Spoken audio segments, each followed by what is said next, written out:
ଆପଣ କେବେ ଧ୍ୟାନ ଦେଇଛନ୍ତି ପାରା ବସା କାହିଁକି ସବୁବେଳେ ଏମିତି ମାନେ ଅଧାପନ୍ତରିଆ ଆଉ ଅସଜଡ଼ା ଲାଗେ? ହଁ, ଲାଗେ ଯେମିତି କିଏ କାମ ଅଧାରୁ ଛାଡ଼ି ପଳେଇଛି। ଏକଦମ। ଆଉ ଆଜି ଆମେ ସେଇ ବିଷୟରେ ହିଁ କଥା ହେବା। ଆମ ପାଖରେ ମିସ୍ କୃଷ୍ଣାଙ୍କ ଲିଖିତ ପ୍ରେରଣା ବହିରୁ ଗୋଟେ କାହାଣୀ ଅଛି। ଯାହା ସ୍ୱାମୀ ପ୍ରଣବାନନ୍ଦ ପୁରୀଙ୍କ ଦ୍ୱାରା ପ୍ରେରିତ। ଆଉ ଏ କାହାଣୀଟା କେବଳ ଗୋଟେ ପକ୍ଷୀର ବସା ବିଷୟରେ ନୁହେଁ। ନା ନା, ବିଲକୁଲ ନୁହେଁ। ଏହା ଭିତରେ ଶିଖିବା, ଅହଙ୍କାର ଆଉ ସୁଯୋଗ ହରାଇବାର ଗୋଟେ ବହୁତ ବଡ଼ ଶିକ୍ଷା ଅଛି। ହଁ, ତ କାହାଣୀଟା ଆରମ୍ଭ ହେଉଛି ଗୋଟେ ସମସ୍ୟାରୁ। ପୁରୁଣା କାଳରେ ପାରାମାନେ ସେମାନେ ବୁଦା ଭିତରେ ଅଣ୍ଡା ଦେଉଥିଲେ। ଆଉ କୋକିଶିଆଳି ଆସି ସବୁବେଳେ ସେ ଅଣ୍ଡାଗୁଡାକ ଖାଇ ଦେଉଥିଲା। ବହୁତ ବଡ଼ ସମସ୍ୟା। ତ ସେମାନେ ବ୍ୟସ୍ତ ହୋଇଗଲେ। ଶେଷରେ ସେମାନେ ଗଲେ ଘରଚଟିଆ ପକ୍ଷୀମାନଙ୍କ ପାଖକୁ। କାରଣ ଘରଚଟିଆମାନେ ବହୁତ ସୁନ୍ଦର ବସା ତିଆରି କରନ୍ତି। ସେମାନେ ଯାଇ ସାହାଯ୍ୟ ମାଗିଲେ। ଘରଚଟିଆମାନେ ବି ଭଲ ମନରେ ରାଜି ହେଇଗଲେ। କହିଲେ, ଠିକ୍ ଅଛି, ଗଛ ଉପରେ ବସା ବନାନ୍ତୁ, ଆମେ ଶିଖେଇଦେବୁ। ଏହାପରେ ଯାହା ହେଲା, ସେଇଠୁ ହିଁ କାହାଣୀର ପ୍ରକୃତ ମୋଡ଼ ଆସୁଛି। ହଁ, ସେଇଠୁ ହିଁ ପ୍ରକୃତ କଥା ଆରମ୍ଭ। ତ ଘରଚଟିଆମାନେ ଆସିଲେ, କୁଟା କାଠି ସବୁ ଯୋଗାଡ଼ କଲେ, ଆଉ ବୁଣିବା ଆରମ୍ଭ କଲେ। କିନ୍ତୁ କାମ ଅଧା ବି ହୋଇନି। ଆଉ ସେଇଠି ପାରା କହିଲା, ବାସ୍ ବାସ୍, ଏତିକି ତ ମୁଁ ବି ଜାଣିଛି, ବାକିତକ ଆମେ ନିଜେ କରିନେବୁ। ଏକଦମ।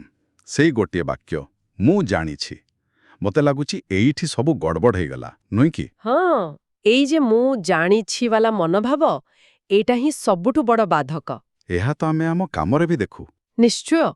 ଯେତେବେଳେ ଜଣେ କିଛି ନୂଆ ଶିଖିବାକୁ ମନା କରିଦିଏ, କାରଣ ତାକୁ ଲାଗେ ସେ ଆଗରୁ ସବୁ ଜାଣିଛି, ସେ ସେଇ ପାରା ଭଳି ନିଜ ପ୍ରଗତିର ରାସ୍ତା ନିଜେ ବନ୍ଦ କରିଦିଏ। କିନ୍ତୁ ଗୋଟେ ପ୍ରଶ୍ନ, କ'ଣ ଏଇଟା ଖାଲି ଅହଙ୍କାର ଥିଲା ନା ମାନେ ଆତ୍ମବିଶ୍ୱାସର ଗୋଟେ ଭୁଲ ପ୍ରଦର୍ଶନ? ବହୁତ ବହୁତ ଭଲ ପ୍ରଶ୍ନ। ଦେଖନ୍ତୁ, ଆତ୍ମବିଶ୍ୱାସ କୁହେ, ମୁଁ ଏହା ଶିଖିପାରିବି। ହୁଁ। କିନ୍ତୁ ଅହଙ୍କାର କୁହେ, ମୋତେ ଏହା ଶିଖିବାର ଦରକାର ନାହିଁ, ମୁଁ ଆଗରୁ ଜାଣିଛି।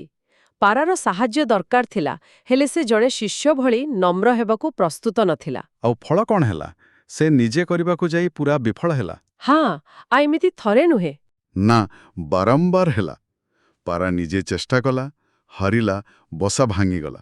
ସେ ପୁଣି ଥରେ ଲଜ୍ଜିତ ହୋଇ ଘରଚଟିଆ ପାଖକୁ ଗଲା। ସେମାନେ ବେଚାରା ବିରକ୍ତ ହୋଇଥିଲେ ବି ପୁଣି ଥରେ ଆସିଲେ ଶିଖାଇବାକୁ। କିନ୍ତୁ ଫଳ ସେଇ ଏକା। ପୁଣି ସେ ଏକା କଥା। ଅଧା କାମ ନ ହୁଣୁ ପାରା କହିଲା, ହଁ ହଁ, ମୁଁ ଜାଣିଛି। ଯଦି ଆମେ ଏହାକୁ ଟିକେ ଗଭୀର ଭାବେ ଦେଖିବା, ଏଇ ଯୋଉ ବାରମ୍ବାର ସେଇ ଏକା ଭୁଲ କରିବା, ଏଇଟା ତାର ଗୋଟେ ଅଭ୍ୟାସ ହୋଇଯାଇଥିଲା। ଏକ ପ୍ରବୃତ୍ତି। ଏକଦମ। ବସାଟା ତାର ଦକ୍ଷତାର ଅଭାବରୁ ଅସମ୍ପୂର୍ଣ୍ଣ ରହୁନଥିଲା, ବରଂ ଶିଖିବା ପାଇଁ ଯେଉଁ ନମ୍ରତା ଦରକାର ତାର ଅଭାବରୁ ରହୁଥିଲା। ଆଉ ଶେଷରେ ଘରଚଟିଆମାନଙ୍କର ଧୈର୍ଯ୍ୟ ରହିଲାନି। ସେମାନେ ସିଧା ସିଧା ମନା କରିଦେଲେ। ଆଉ ଯାହା କହିଲେ, ସେଇଟା ବୋଧରେ ଏ କାହାଣୀର ସବୁଠୁ ଶକ୍ତିଶାଳୀ ବାକ୍ୟ।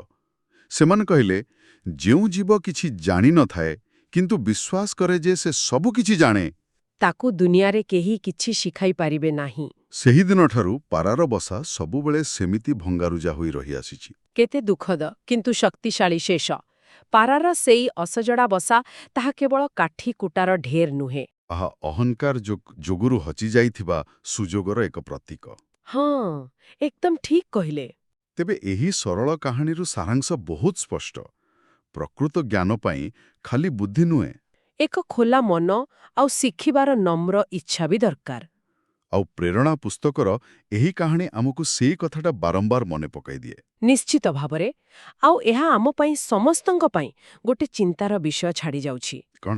ଯଦି ପାରା ଭଳି ଅହଙ୍କାର ଆମର ପ୍ରଗତିକୁ ଅଟକାଇ ଦେଇପାରେ, ତେବେ କଳ୍ପନା କରନ୍ତୁ, ନମ୍ରତା ଏବଂ ଶିଖିବାର ପ୍ରବଳ ଇଚ୍ଛା ରଖିଲେ ଆମେ କେତେ ଆଗକୁ ଯାଇପାରିବା। ଆମେ ନିଜ ଜୀବନରେ କେତେ ମଜବୁତ ଆଉ ସୁନ୍ଦର ସଫଳତାର ବସା ତିଆରି କରିପାରିବା। ଏକ୍ଜାକ୍ଟଲି, ସେଇଟା ହିଁ ପ୍ରଶ୍ନ।